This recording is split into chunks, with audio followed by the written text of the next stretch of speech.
రక్త కణాలు పడిపోవడం, ఇట్లా చాలామంది పేషెంట్స్ వస్తూ ఉంటారండి.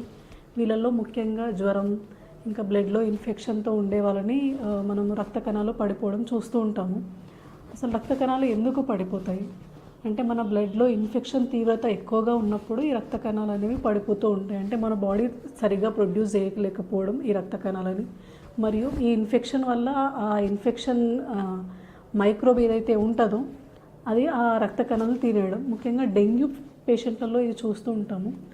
సో మనం ఎప్పుడు అలర్ట్గా ఉండాలి. ఈ రక్త కణాలు ఎంతవరకు పడిపోతే మనకి సీరియస్ అయ్యే ఛాన్సెస్ ఎక్కువగా ఉంటాయి.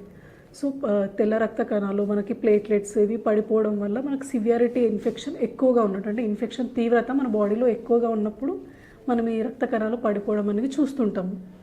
సో మనకి బ్లీడింగ్ మేనిఫెస్టేషన్స్ అంటే మనం ఎక్కడైనా బ్లడ్ కారడం, మోషన్లో కానీ యూరిన్లో కానీ, మనం బ్రష్ చేసుకున్నప్పుడు పళ్ళ నుంచి బ్లడ్ కారడం, ఎక్కడైనా ఎర్ర మచ్చలు అవ్వడం, బాగా తీవ్రమైన తలనొప్పి, అంటే దానికి అది బ్రెయిన్లో బ్లడ్ కారడం అనే దానికి కూడా ఒక ఇండికేషను. తీవ్రమైన కడుపు నొప్పి రావడం, నడుము నొప్పి రావడం, వామిటింగ్స్ అవ్వడం, ఇట్లాంటివి అనేవి ఒక సీరియస్నెస్ని మనకి ఇండికేట్ చేస్తూ ఉంటాయి ఈ ఇన్ఫెక్షన్ వచ్చినప్పుడు. సో మీకు రక్త కణాలు తగ్గినప్పుడు మీరు వెంటనే మీ ఫిజిషియన్ని కన్సల్ట్ అయ్యి దాని తీవ్రత ఎంత ఉందో నిర్ధారించుకున్న తర్వాత ఏదర్ ఓపీ ట్రీట్మెంట్ లేదంటే అడ్మిట్ అయ్యి ట్రీట్మెంట్ తీసుకోవడం అనేది ఒక మంచి నిర్ణయం.